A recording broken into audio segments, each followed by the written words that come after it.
Disorder and acute lymphoproliferative disorder.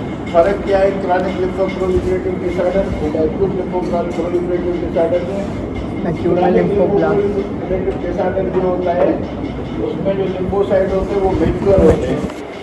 जो acute lymphoproliferative disorder होता है वो एक्यूट ल्यूकेमिया जो होती है उसमें जो लिम्फोसाइट्स होते हैं वो इमेच्योर होते हैं।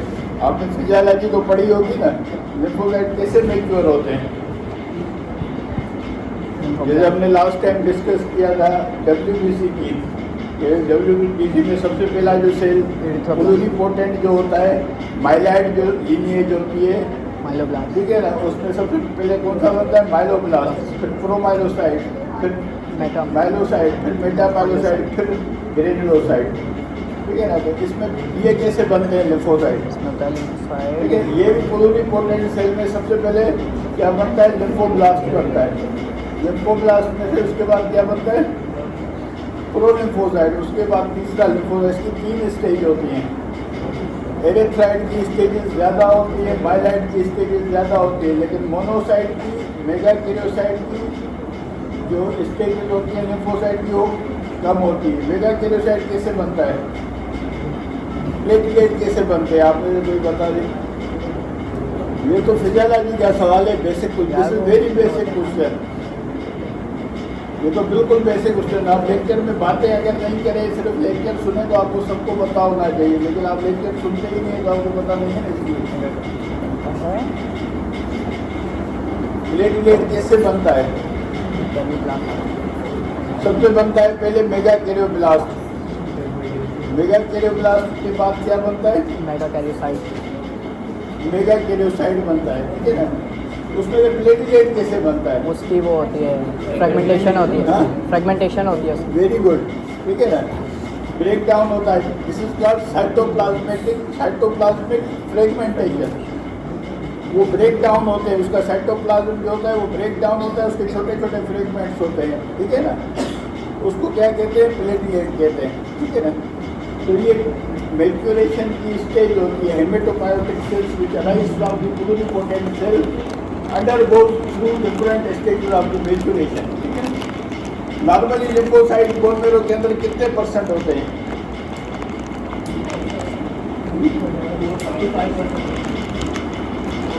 वो तो ब्लड में 10 to 15% जो बोन मेरो का जो होता है कंसिस्ट ऑफ लिम्फोसाइट्स, ठीक है ना। मगर लिम्फोइड जो होता है ना, लीनिएज होती है, वो 10 to 15% होती है, ठीक है। लिम्फोसाइट्स कौन से हो सकते हैं? टी लिम्फोसाइट हो सकते हैं, बी लिम्फोसाइट्स हो सकते हैं, और दूसरे क्या होते हैं? Plasma cells, natural killer cells is a type of T lymphocyte, ठीक है ना। अब जो malignancy arises from the lymphoid component of the bone marrow, either from the bone marrow or lymph node. Lymphocytes are present in both. These are produced in the bone marrow, while these are also present in the lymph nodes. ठीक है। Blood के अंदर या तो lymphocyte circulate करते हैं या lymph node के अंदर प्रेजेंट होते हैं, प्रोसेसिंग होती है। In early childhood, these are the processed within the thymus, ठीक है ना। In adulthood, these are the processed within the bone marrow, ठीक है। तो present in lymph nodes, ठीक है ना। What is the life span of lymphocytes? कितना होता है लाइफ स्पान लिम्फोसाइट का? कम होता है 50 डेज। कितने दिन तक सर्वाइव कर सकता है लिम्फोसाइट?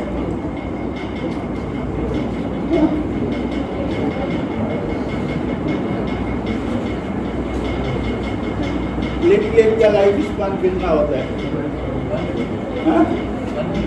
150 डेज, 7 to 10 डेज होता है प्लेटलेट का लाइफ स्पान, ठीक है ना। और इसका लिम्फोसाइट 10 साल तक, 12 साल तक, 15 साल तक जो है बॉडी के अंदर सर्वाइव कर सकते हैं। क्यों कर सकते हैं? इसका सबसे बड़ा एग्जाम्पल है वैक्सीनेशन, इम्यूनाइजेशन। अगर आप किसी को चाइल्डहुड इम्यूनाइजेशन होती है, उसको किसी को आप वैक्सीन देते हैं तो वो इम्यून हो जाता है। अगर लिम्फोसाइट सर्वाइव नहीं करेंगे तो इम्यून कैसे होगा, ठीक है ना। तो मेमोरी सेल बनकर, प्लाज्मा सेल बनकर वो लिम्फोसाइट जो होते हैं सर्वाइव करते हैं, ठीक है। Now coming back to our topic lymphoproliferative disorder. First of all, acute lymphoproliferative disorder.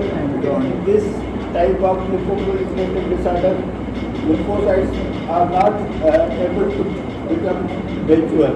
ठीक है, वो अगर मेच्योर नहीं होंगे लिम्फोसाइट को क्या होगा, पेशेंट इम्यूनो कम्प्रोमाइज होगा.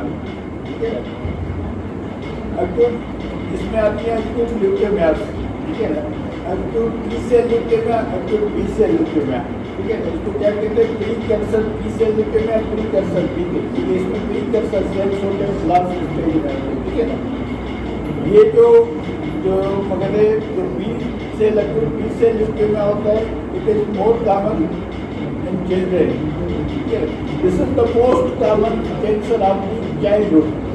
चिल्ड्रेन की सबसे जो कॉमन कैंसर बच्चों में होता है वो कौन सा होता है, अक्यूट लिम्फोब्लास्टिक ल्यूकेमिया. ठीक है, और it is associated with good prognosis in children. ठीक है, it is associated with worse prognosis occur in the adults. And acute myelodysplastic leukemia is more common in adults.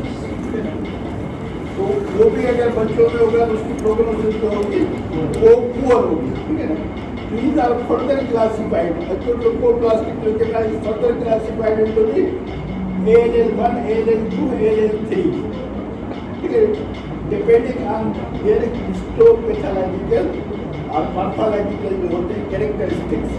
ठीक है ना, एंड इम्यूनोहिस्टोकेमिस्ट्री हम बाद में डिस्कस करेंगे. उसको कैसे पता चलेगा ALL1 कौन है, ALL2 कौन है, ALL3 कैसे आप उसको डायग्नोज करेंगे on the basis of morphology and immunohistochemistry.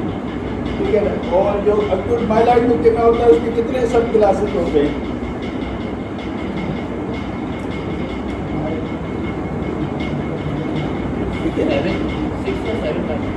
Very good, उसके 7 होते हैं. ठीक है ना, फ्रॉम 0 to 7, 0 से 7 तक होते हैं, 8 क्लासेस होते हैं. ठीक है ना, आप उसको कैसे क्लासीफाई करते हैं. ठीक है ना, ML, M1, M2, M3, M4, M5, M6 depending on maturation. In ML M1 जो होता है, M0 जो होता है, there is no maturation, no differentiation, there will be blast.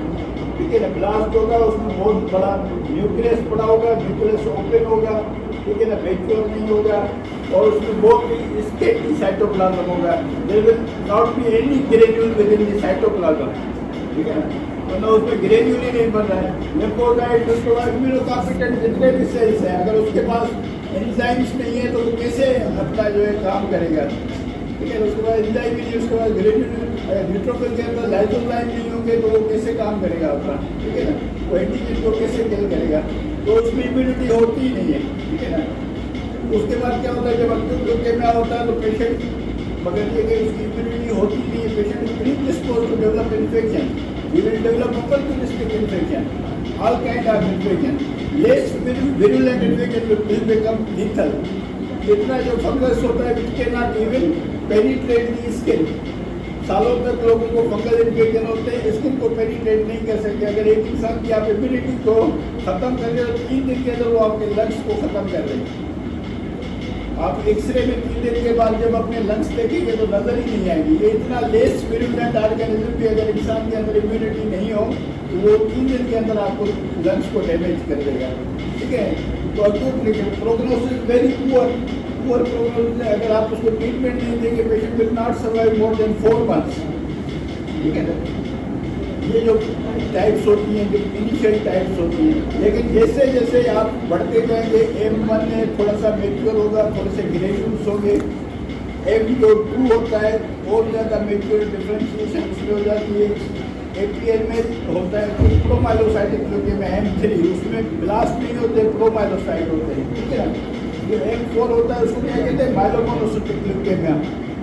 ठीक है ना, माइलोमोनोसाइट उसमें माइलोब्लास्ट भी होते हैं, मोनोब्लास्ट भी होते हैं. ठीक है ना, ML5 जो होता है वो क्या होता है, मोनोब्लास्टिक ल्यूकेमिया. उसमें जो ब्लास्ट होते हैं मोनोब्लास्ट के होते हैं, वो मोनोसाइट के ब्लास्ट होते हैं. ML6 क्या होता है, मेगो के ब्लास्टिक ल्यूकेमिया. उसके जो ब्लास्ट होते हैं मेरे M7 क्या होता है, नाइट्रो ल्यूकेमिया. ये जो ब्लास्ट होते हैं वो प्रो नाइट्रो ब्लास्ट होते हैं. ठीक है, ऐसे इसकी now coming to chronic lymphoproliferative disorder. कौन से chronic lymphoproliferative disorder? देखिए इसमें abnormality सिर्फ ये नहीं होती है कि there is excessive proliferation of the lymphocytes, either T cell, B cell or plasma cell. उसमें antibodies में भी abnormality होती है. So these are divided into the lymphoproliferative disorder and monoclonal gammopathy. Monoclonal gammopathy क्या होती है? पहले हम लिम्फोप्रोलिफरेटिव डिसऑर्डर में इसमें होता है लिम्फोमा, ठीक है ना? Lymphoma arise from the lymph node. Difference क्या है ल्यूकेमिया और उसमें? Lymphoma arise from lymph node and leukemia arise from bone marrow, ठीक है ना? लिम्फोमा कौन से होते हैं? Non Hodgkin lymphoma, Hodgkin lymphoma. और कौन सा होता है लिम्फोप्रोलिफरेटिव लिम्फोसाइटिक ल्यूकेमिया? ठीक है. ये क्या है? इसमें आपको इमेच्योर सेल नहीं मिलेंगे लिम्फोमा में. इसमें आपको सारे इमेच्योर सेल मिलेंगे. हेवी सेल ल्यूकेमिया हो, लिम्फोसिटिक ल्यूकेमिया हो, नॉन हार्टकिन लिम्फोमा हो, हार्टकिन लिम्फोमा, इस सब में मैच्योर आपको मिलते हैं, ठीक है ना? अभी जो लिम्फोमा होते हैं, बी सेल लिम्फोमा भी होते हैं, टी सेल लिम्फोमा होते हैं. 70% केसेस में lymphoma arise from B cell, ठीक है ना?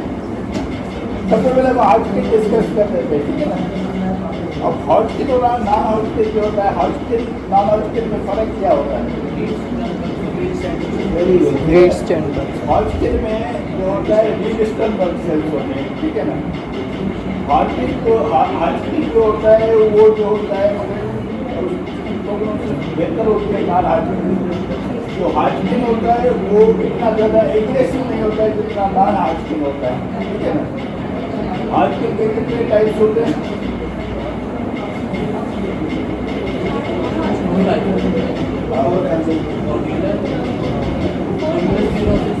Regular sclerosis. This is the most common type, and this is most commonly present in the females.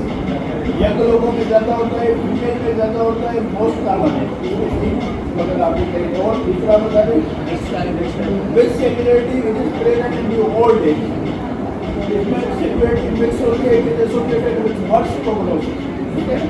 और तीसरा बता दें, it is also associated with worse prognosis, ठीक है? Lymphocyte definite, lymphocyte it has good prognosis. सबसे जो बेहतर prognosis है वो लिम्फोसाइट प्रीडोमिनेंट है, और उसके बाद जो अच्छी प्रोग्नोसिस है वो रेगुलर स्क्लेरोसिस, ठीक है? तो इसकी जो स्टेजिंग होती है कौन सी स्टेजिंग होती है? क्लासिफिकेशन एन आर्बल क्लासिफिकेशन होती है, ठीक है ना? पेशेंट प्रेजेंट कैसे करता है? फीवर के साथ प्रेजेंट करता है, लो ग्रेड फीवर होता है, नाइट स्वेट्स होते हैं, वेट लॉस होता है. एन आर्बल क्लासिफिकेशन में जो है वो प्रेजेंट ऑफ लिम्फोड होती है, सर्वाइकल लिम्फोड है, फर्स्ट ग्रेड फीवर है, यूनिलेटरल है, बायलेटरल है. In case of stage 1 there will be supra grade fever lymphoid, ठीक है? और cervical lymphoid without involvement of stage और लिवर. स्टेज 2 में there will be bilateral lymphadenopathy, mediastinal lymphadenopathy, hilar lymphadenopathy without the involvement of the hepatosplenomegaly, without the evidence of hepatosplenomegaly. In stage 3, there will be generalized lymphadenopathy along with the hepatosplenomegaly. In stage 4, there will be involvement of the bone marrow. Okay? There will be generalized lymphadenopathy with hepatosplenomegaly with the bone marrow. And there is the classical B symptoms. ठीक है? Normal में B symptom में क्या होता है? Fever, weight loss कितना weight loss होना चाहिए?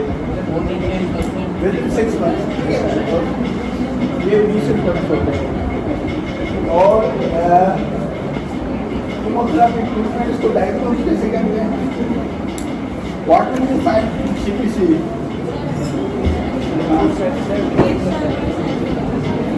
तो सीपीसी में नहीं मिलेगा. सीपीसी में क्या मिलेगा आपको?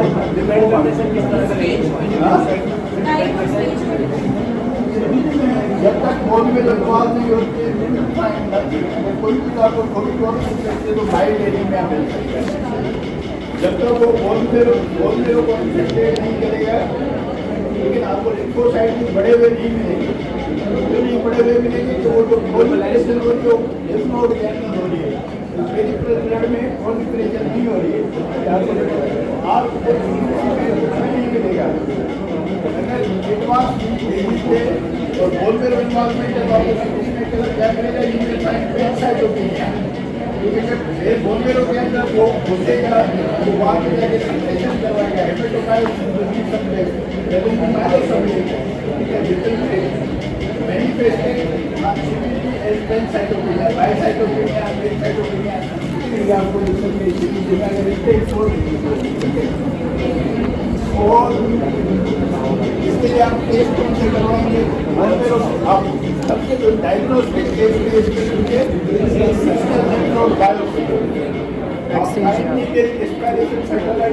सकते, पूरा का पूरा लिम्फ निकाल देंगे, पूरा लिम्फ निकाल के बायोप्सी लेना बेटर टेक्निक, ठीक है, उसमें डायग्नोस्टिक फील्ड ज़्यादा होती है।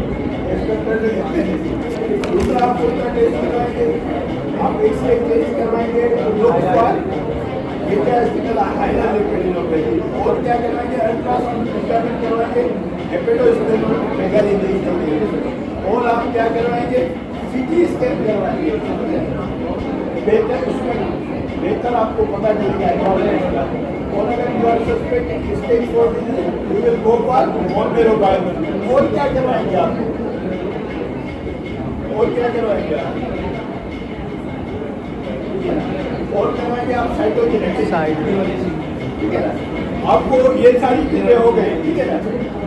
आपने हिस्टोपैथोलॉजी भी करवा ली, आपको पता चल गया कि ये लिम्फोमा है, ठीक है ना। आपको हिस्टोपैथोलॉजी में पता चल गया कि ये लिम्फोमा है।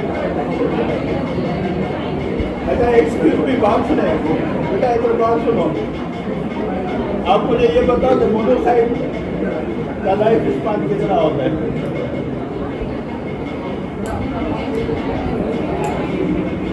अभी हमने कौन सी इन्वेस्टिगेशन डिस्कस की? हाँ, तो आप इधर फोकस करेंगे तो आपको पता चलेगा ना। आपको इतना नहीं पता कि मोनोसाइट का लाइफ स्पान कितना होता है, आप फाइनल ईयर में आप ऐसे ही निकल के आई होगी ना, तभी तो आपको नहीं पता कि मोनोसाइट का लाइफ स्पान कितना होगा। आप इसके लिए लेक्चर अटेंड नहीं करते तो आपको पता होना चाहिए फाइनल ईयर की मोनोसाइट का लाइफ स्पान क्या होता है। आप लोग आपस में डिस्कस करें, आपको बस एक भी चीज़ें पता नहीं है।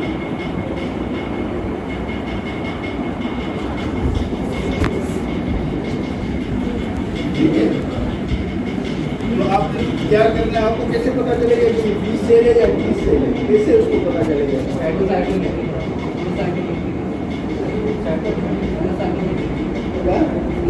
Very good, flow cytometry immunohistochemistry. उस टेक्निक में क्या करते हैं, सरफेस के ऊपर सिटी मार्कर होता है ना, वो ठीक है, इससे आप आइडेंटिफाई करेंगे कि ये अभी आपने chronic lymphocytic leukaemia, chronic lymphocytic leukaemia और अक्यूट लिम्फोसाइटिक ल्यूकेमिया में क्या फर्क है? क्रॉनिक में मैच्योर मिलेंगे, क्रॉनिक लिम्फोसाइटिक ल्यूकेमिया में क्या होगा, सेल मैच्योर होगा, थोड़े से क्या होगा, वो ब्लास्ट होगा, ठीक है ना, वो मैच्योर नहीं होगा, ठीक है, एक ये डिफरेंस होगा, ठीक है। दूसरा क्या डिफरेंस होगा क्रॉनिक लिम्फोसाइटिक और अक्यूट लिम्फोसाइटिक ल्यूकेमिया में? एक डिफरेंस हमने बताया कि क्रॉनिक में मैच्योर है और उसमें जो अक्यूट में जो इमेच्योर है। दूसरा डिफरेंस बता दें,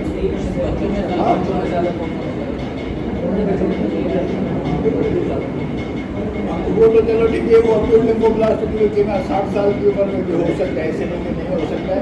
दूसरा डिफरेंस ये है कि वो हमने पहले डिस्कस किया था कि जो लिम्फोमा है वो बोन मेरो से अराइज होगा, ठीक है ना, लिम्फोमा ये जो है उसमें अराइज होगा, ठीक है। अच्छा, उसमें जो है वो excessive proliferation of the lymphocyte is called chronic lymphocytic leukaemia. It is diagnosed on कौन सी रिपोर्ट टेस्ट पे ये डायग्नोस होगा? लिम्फोड बायोप्सी करेंगे, बोन मेरो बायोप्सी करेंगे, ये सीपीसी पे डायग्नोस हो जाता है, ठीक है। क्रॉनिक माइलाइड ल्यूकेमिया जिस पे डायग्नोस होता है सीपीसी पे, ठीक है। 1 लाख से ज़्यादा डब्ल्यूबीसी काउंट है, ठीक है ना। माइलोसाइट तो माइलोसाइट आपको मिलते हैं, बीटा माइलोसाइट सीपीसी में, एक क्रॉनिक माइलाइड ल्यूकेमिया। अगर बहुत ज़्यादा लिम्फोसाइट बढ़े हुए 50-60 हज़ार लिम्फोसाइट सीपीसी में, तो ऐसी कोई कंडीशन नहीं है जिसमें लिम्फोसाइट बढ़ेंगे। लिम्फोसाइटोसिस के काजेज क्या होते हैं? What are the causes of lymphocytosis? Viral infection, very good, ठीक है ना। में भी हो सकता है लिम्फोसाइटोसिस, लेकिन जो है वो वायरल में इतना नहीं ज़्यादा होता, ठीक है ना। और वायरल इन्फेक्शन आपने बताया, और बैक्टीरियल में आपने टीबी बताया, और कौन सा बैक्टीरियल इन्फेक्शन है जिसमें लिम्फोसाइटोसिस होता है? वुपिंग कफ, ठीक है, उसमें लिम्फोसाइटोसिस होता है। अच्छा, वायरल इन्फेक्शन के अलावा और कौन सी बीमारी है जिसमें लिम्फोसाइटोसिस हो सकता है? वायरल इन्फेक्शन है, ये 2-3 बैक्टीरियल में, उसके अलावा कोई बीमारी है जिसमें लिम्फोसाइटोसिस में फर्क क्या है? उसमें लिम्फोसाइटोसिस होता है mild to moderate, chronic lymphocytosis जो में आज होता है उसमें एक्सेस होता है, सीवियर होता है, ठीक है ना। अब कैसे पता चलेगा आपको? इसमें आप करते हैं absolute lymphocyte count. Absolute lymphocyte count क्या होता है?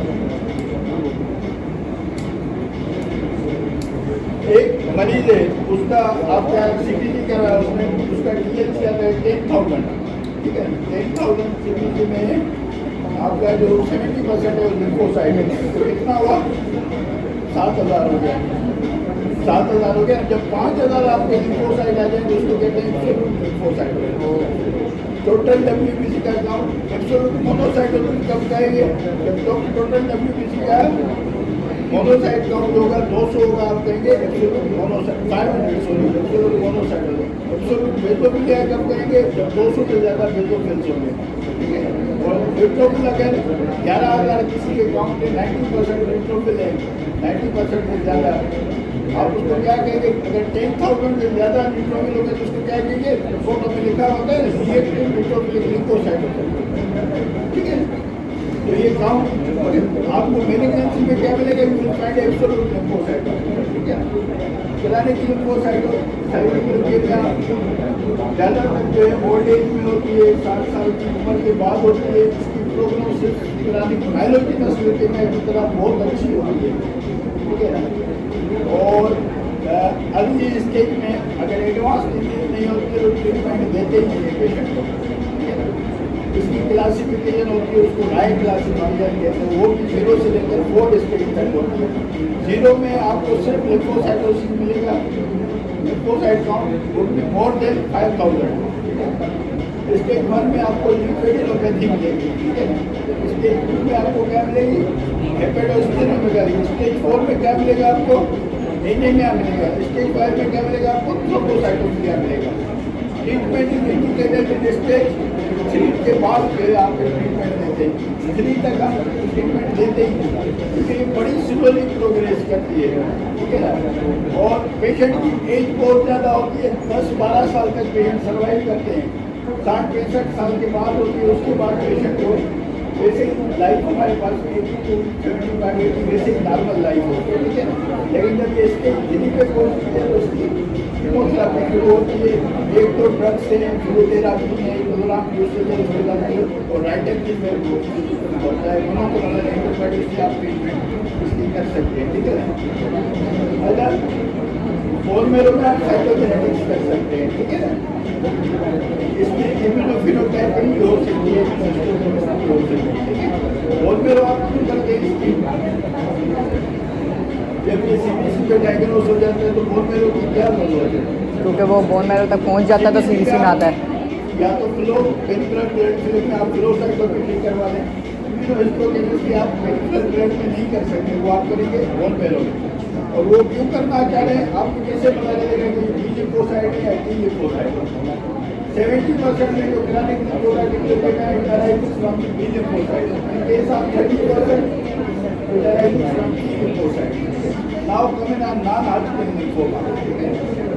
अब non-Hodgkin lymphoma B सेल भी हो सकते हैं, T सेल भी हो सकते हैं, नेचुरल किलर सेल भी हो सकते हैं। ये सारे non-Hodgkin lymphoma के बाद एकदम तो कौन से non-Hodgkin lymphoma?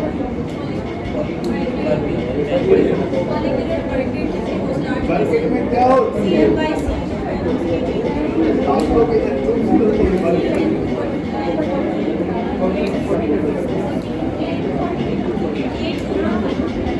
और मॉलिक्यूलर में क्या होती है? कौन सा वायरस करवाता है लिम्फोमा? टीबी करवाता है। ट्रांसलोकेशन, ये ट्रांसलोकेशन क्या होता है? work it most commonly present in the affections, it is most commonly present in the children. Black's and children, it is aggressive form of the non-Hodgkin lymphoma. It is also associated with tumor lysis syndrome. These are the few characteristics which are associated with Burkitt lymphoma. Follicular 14 to 18 cross-location बताइए वो follicular lymphoma में होती है. This is also non-Hodgkin lymphoma. ठीक है ना? और कौन से होते हैं? adult T-cell leukemia. Adult T-cell leukemia is associated with HIV. HIV कौन सा करवाता है? adult T-cell leukemia. और कौन से होते हैं? non-Hodgkin mantle cell lymphoma. वो किसके साथ associated होता है? It is associated with H. pylori. Pylori. So it is a very good prognosis. Its treatment in early stage, stage 1 and 2 is not chemotherapy, eradication of H. pylori. अगर आप H. pylori को eradicate करेंगे, stage 1 and 2 तो pure हो जाएगा. अगर stage 3, 4 में तो आपको chemotherapy करना पड़ेगा. ठीक है ना? Mark associated lymphoma. तो हर इसमें आप क्या करेंगे? इसमें कोई आपको सीटी स्कैन करवाना है, डायग्नोसिस के लिए एक्सेप्शनल रिपोर्ट बायोप्सी करवानी है, हिस्टोकेमिस्ट्री होगी, वाई वो for bone marrow because of staging, why get CT scan because of staging. Bone marrow में आप क्या करेंगे? आप you will try to identify which type of lymphoma is there. ठीक है ना? क्या हिस्टोकेमिस्ट्री करेंगे? उसमें आपको पता चलेगा कि लिम्फोमा का टाइप होता है. दूसरा साइटोजेनेटिक्स करेंगे, इसमें आपको पता चलेगा कि म्यूटेशन कौन सी है, उसमें आपको पता चलेगा कि कौन सा लिम्फोमा है. आखिर में हम आते हैं मोनोक्लोनल गामोपैथी. तो what is monoclonal gammopathy? Sir CT scan किस लिए कर रहे थे?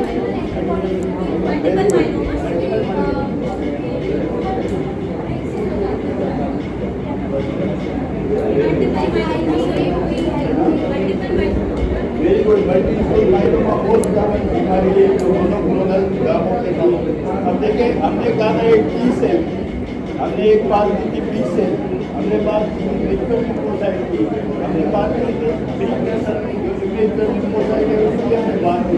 लेकिन एक सेल और होता है जिसको कहते हैं plasma cell. What is plasma cell?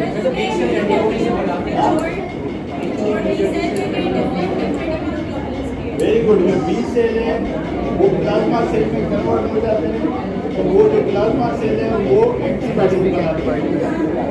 इसमें एक डिसऑर्डर ऐसे होते हैं जैसे ये जो मोनोक्लोनल गामोपैथी है, इसमें कुछ डिसऑर्डर ऐसे हैं जिसमें प्लाज्मा सेल प्रोलिफरेशन होती है. ठीक है? और प्लाज्मा सेल जो प्रोलिफरेशन होती है वो कौन सी हो सकती है? आईजी प्रोड्यूसिंग सेल की हो सकती है.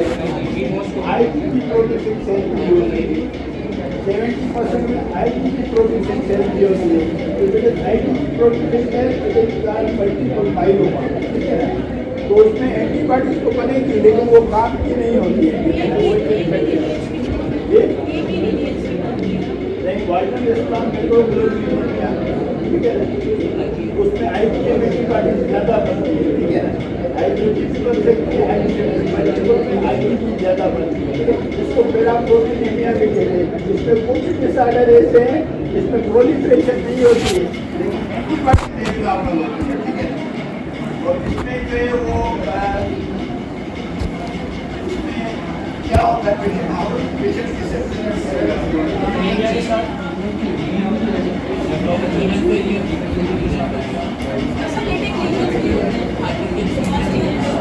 पेशेंट क्लिनिकली जो पेशेंट होता है एज ओल्ड होती है, ज़्यादातर पेशेंट आपके पास बैक पेन.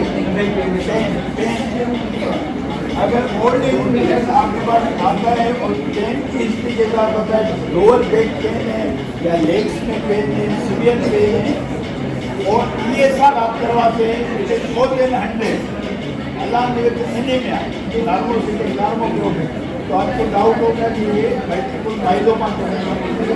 नेक्स्ट स्टेप में आप क्या करें?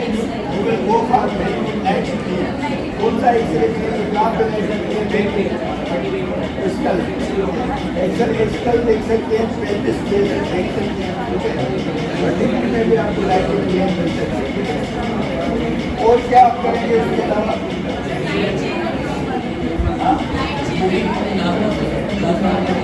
रीडिंग का आप टेस्ट करेंगे।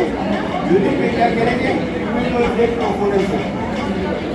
इम्यूनोइलेक्ट्रोफोरेसिस क्या होती है? उसमें एक नॉर्मल सापाई चेन आपको मिलेगी, लेमडा चेन मिलेगी, एक नॉर्मल चेन जो होगी इम्यूनोग्लोबुलिन की वो मिलेंगे, ठीक है। इसको क्या कहते हैं? जेम्स जॉनसन प्रोटीन, ठीक है। इधर क्या करेंगे आप? सिग्नल में इम्यूनोइलेक्ट्रोफोरेसिस करेंगे।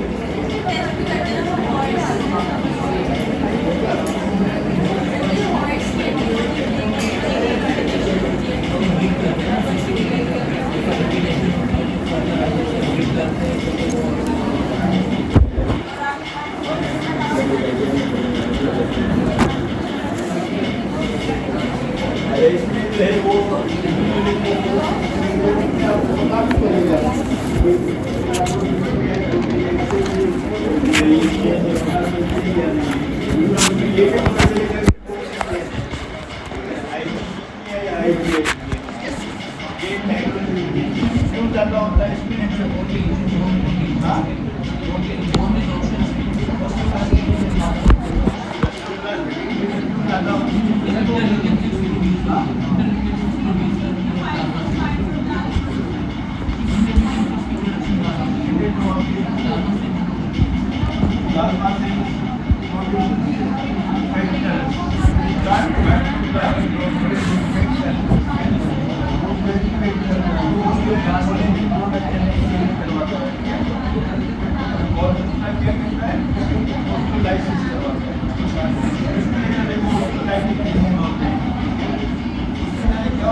अभी आप जनरली डिस्कस करते हैं कि हम आलेम के बाद कैसे प्रेजेंट करेंगे। मोस्ट कॉमन प्रेजेंटेशन आवर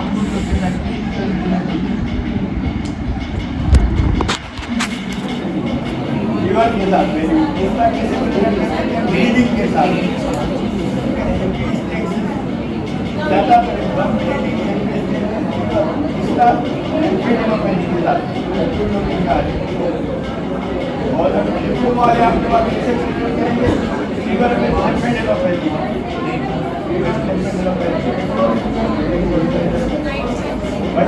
तो माँ वाले आपके पास कैसे प्रेजेंट करेंगे? और क्रानिक वाले आपके पास